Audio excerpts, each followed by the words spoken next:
जब भी पवन जी हारमोनियम पकड़ते हैं तो कोई बढ़िया गाना उठाते हैं। और खेसरिया पता है कौन तो गाना, बिसलहरी के पानी पियब बोतल से, तो चाटा त देवरा, तो कौन से चूसा त देवरा, वही सब गाने उठाते हैं। उससे क्या सीखेगा लोग महाराज।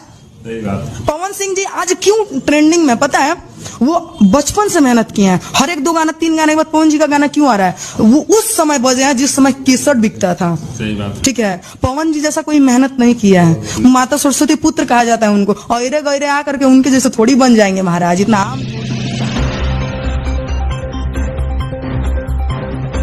जैसे कि आप लोग देखे ना कैसे तानिया झा खेसारी लाल को बड़ा बड़ा बोल रही है। दोस्तों यह बात सही भी, आखिर ऐसे ही नहीं पवन सिंह को भोजपुरी के शेर कहा जाता है। कहीं ना कहीं बात सही भी है। पवन सिंह का आज तक कोई भी गाना ऐसा नहीं गाया है जिसको सुनकर शर्म लगे। वैसे तो खेसारी लाल और पवन सिंह के बारे में सुना ही होगा।